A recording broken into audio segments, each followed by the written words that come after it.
On this channel, we often mention the massive leaps and bounds forensic science has taken in the last few decades. Tools like the MVAC system and genealogy testing have brought answers to hundreds of cold cases that nobody ever thought would be solved. But it's also worth noting that there are still thousands of cases waiting to see justice. Join us for today's episode as we examine 3 chilling cases that are still unsolved in 2025.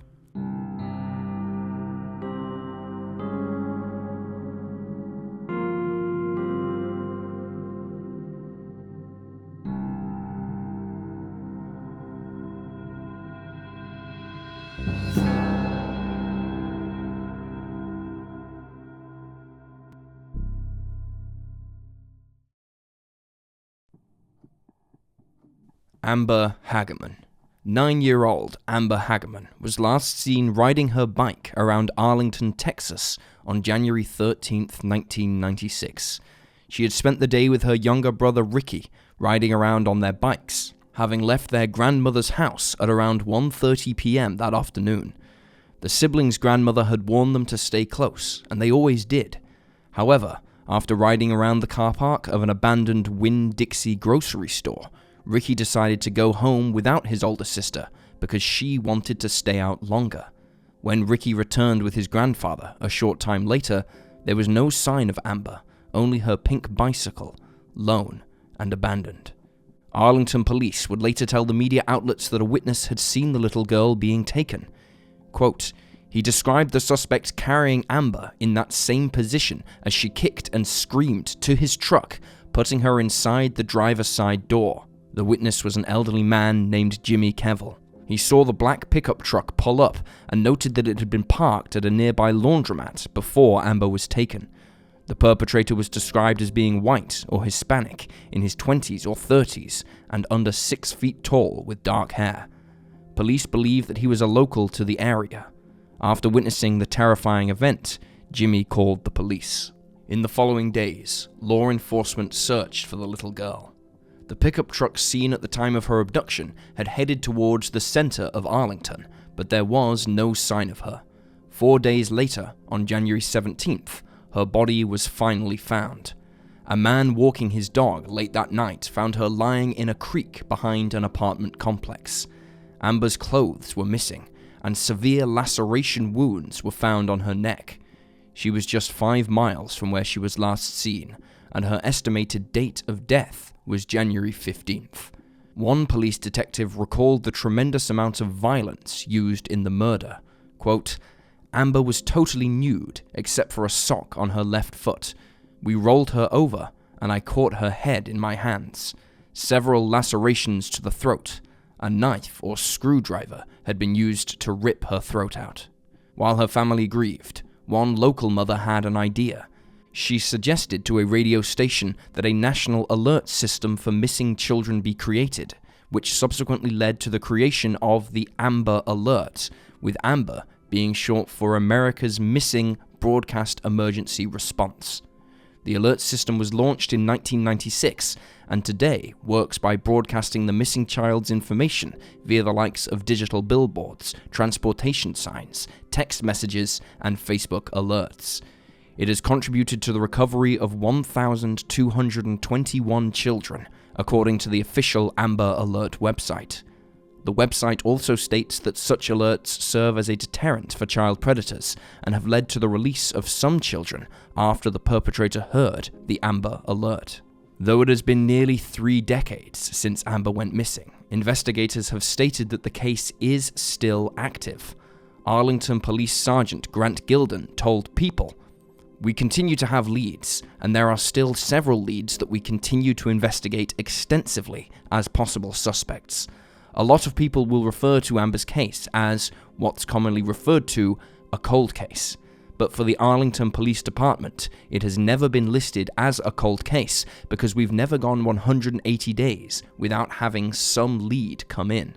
Amber's case has received over 7,000 tips, and in 2021, investigators reported that they had DNA evidence that may belong to Amber's killer. But despite this, her killer remains at large. Police believe that there are witnesses who didn't come forward at the time but may have relevant information. If you have any information about Amber's case, you can call the tip line, which was established shortly after she went missing, at 817-575-8823. Alternatively, you can call Crime Stoppers of Tarrant County anonymously at 817-469-8477. Vicke Lee Lamberton. Vicke Lee Lamberton grew up in Harper, Kansas, but by all accounts seemed to harbor feelings of shame around her upbringing and often told people she was raised in Colorado instead. During her late teens, while attending Union College in Nebraska, Vicke met Lowell Lamberton, who was her professor. The pair quickly struck up a romantic relationship, moving to Worcester in 1968 and marrying in 1969. At the time of her disappearance in 1974, Vicke, now 24, was on her way to obtaining her master's degree in psychology. She was studying at Assumption College in Worcester, Massachusetts, and with the help of her professor, Dr. Roger Barker, had visited New York City to apply for her psychology doctorate at Columbia University. But not all was thriving in Vicke's life.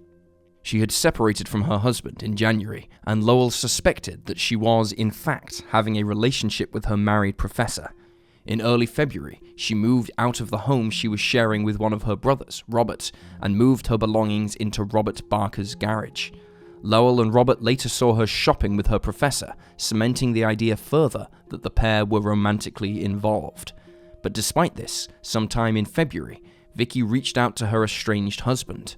Over the phone, they discussed the idea of rekindling their relationship. Vicke suggested that they might meet up when she returned from a weekend trip to Maine she was taking with one of her friends, and said she would call him upon her return, but Lowell never heard from her again. Alarm bells began to ring when Vicke didn't get in touch after that weekend. When Lowell contacted Vicke's friends, he discovered that no such trip had been planned. The friends stated, in fact, that she hadn't spoken to Vicke recently. Upon hearing this, Lowell decided to visit Roger Barker at Assumption College to ask if he knew where Vicke had gone. However, Barker wasn't present. Staff at the university informed Lowell that he had spent the weekend on a skiing trip in Vail, Colorado, and that he'd been hospitalized with pneumonia, which delayed his return home. His wife had reportedly returned to Massachusetts without him. Lowell pressed on anyway and visited Barker in March, about 1 month after Vicke was last heard from. Barker agreed that he'd stored her belongings for her, but said that he didn't know Vicke particularly well and was unaware of her whereabouts. Furthermore, he implied that the 24-year-old was romantically entangled with someone else, although he did not seem to know who, or at least he didn't share much information. Details into the investigation into Vicke's disappearance are non-existent because there was never an original investigation. The 24-year-old was not reported missing until 36 years later, in 2010, with many family members stating their belief that she'd met someone new and had left to start afresh. Lowell noted that Vicke had mentioned the idea of leaving her old life behind sometime before she went missing, specifically stating that she wanted to go someplace where nobody knows who I am. She also discussed changing her skin color. Notably, photographs of Vicke online show her looking drastically different, from having cropped beach blonde hair to a reddish mullet-style haircut to a very dark bob, perhaps suggesting the idea that she sought to change her looks and escape her old life. Her date of disappearance is listed as February 1st, though her husband heard from her at some point after this in February, and although her brothers decided to retrieve her belongings from Barker's garage about a year after she went missing, nothing useful was ever found. Barker continued to deny knowing anything about her disappearance during this time. Sometime after her disappearance, the man who lived on Vicke's family's old farmstead received a peculiar call telling him that the 24-year-old had gone to Europe. The caller also asked for Lowell's number. By the time of the phone call, Vicke's family had moved to Texas. Interpol reported that there was no record of her having been to Europe. One of her brothers, Brent, wondered, where did the person get the phone number? He believes that Vicke herself may have been behind the phone call. In 1980, 6 years after she went missing, one of Vicke's brothers tracked down one of her friends. The friend stated that she'd last heard from Vicke on the night she'd called Lowell. She explained that she was going to Colorado with Roger Barker for the weekend and mentioned the possibility of the pair getting married, though the Charlie Project notes that Barker already had a wife. Vicke stated that she'd called her friend when she returned, but she never heard from the 24-year-old again. Notably, Vicke's driver's license has never been renewed, and her social security number has never been used since she went missing. As of 2012, Lowell maintained his belief that his wife had left to start anew and that she was still alive. He moved to Oregon sometime after Vicke went missing and remarried in 1991, almost 20 years later. He died in 2021, never knowing what became of his first wife. Vicke's brother Robert worked tirelessly to chase down leads and try to find her, but he died in 2009 without finding the truth. Vicke was, at one point, suspected of being the Lady of the Dunes, who has now been identified as Ruth Marie Terry. She has been ruled out as a match for the Virginia Beach Jane Doe, a woman whose dismembered remains were found in Virginia Beach in 1976. Vicke Lamberton is still missing. She was 24 when she vanished from Worcester, Massachusetts, in February of 1974. She is described as a white woman with light brown hair and brown eyes. She is 5 foot 3 inches tall and weighed about 110 pounds at the time of her disappearance. If she is still alive, she will be 75 years old. She may use her maiden name, Lockwood. If you have any information about her disappearance, you can contact the Worcester Police Department at 508-799-8651.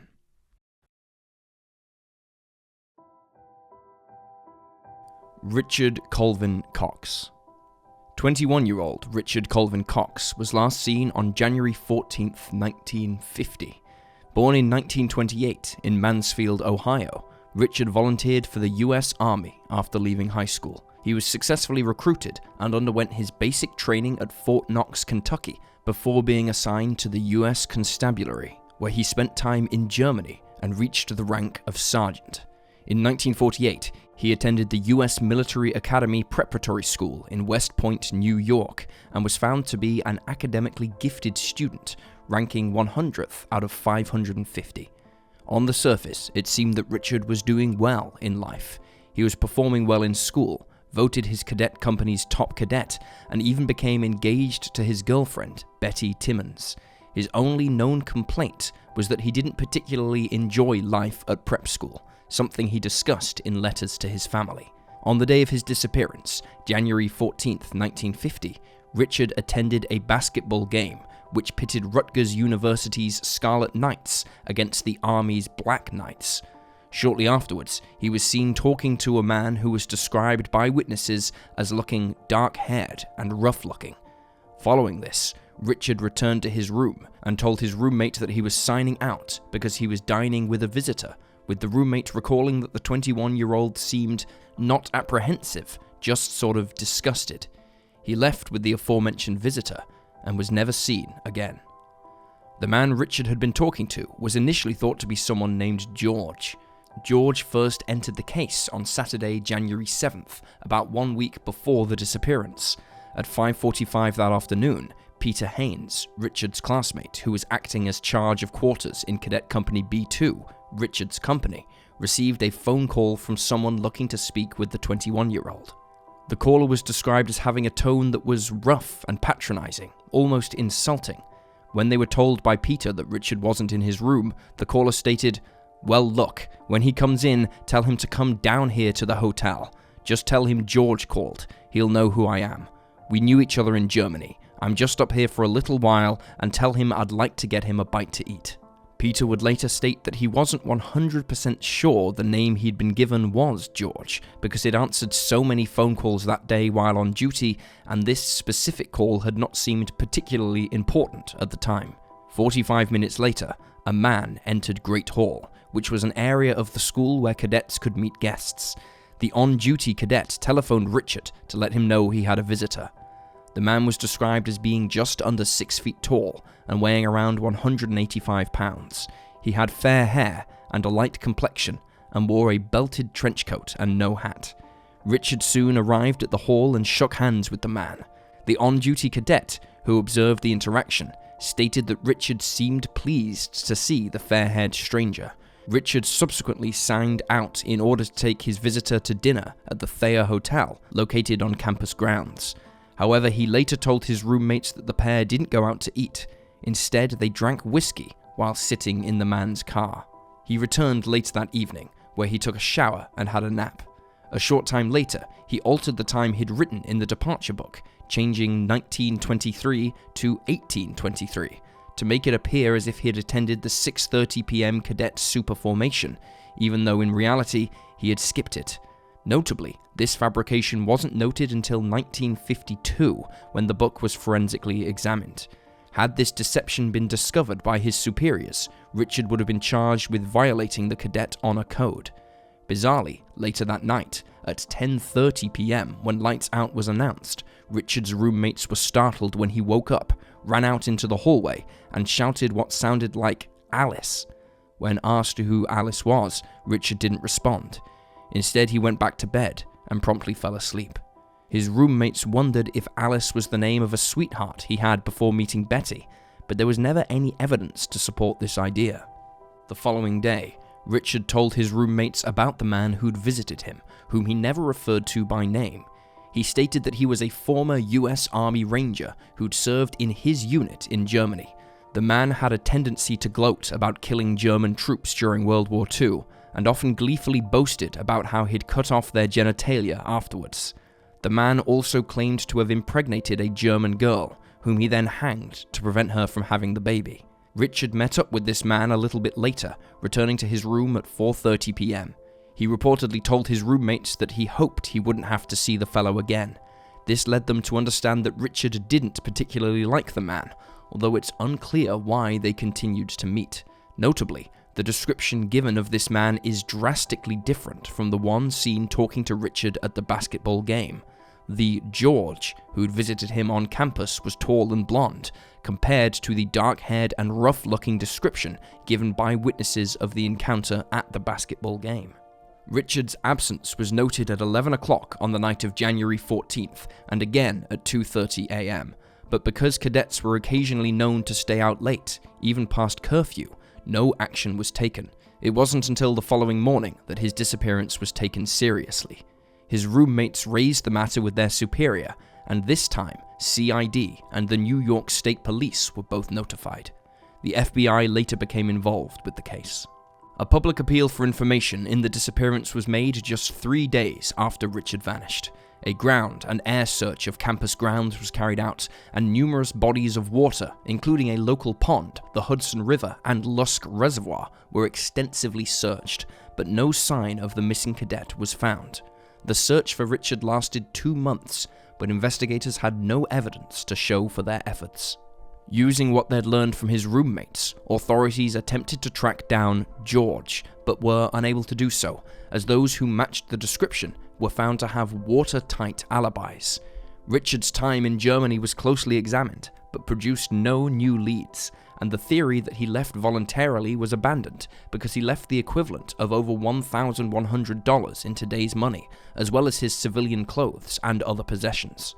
One psychologist on the campus suggested that Richard was gay or bisexual in an attempt to explain why 2 single men met up so regularly. The FBI then decided to visit gay bars in New York City, looking for men who matched the description of George and showing Richard's photograph to regulars and staff. However, nobody recognized his image or the description of George. Over the next few years, there were several unconfirmed sightings of Richard. One such sighting didn't emerge until 2021, over 70 years after the disappearance. A high school classmate of his named Ursula saw him just days after he went missing. She was walking on 4th Street in Mansfield, Ohio, when she saw him walking along the railroad tracks. She stated that she recognized him immediately because of his distinctive gait.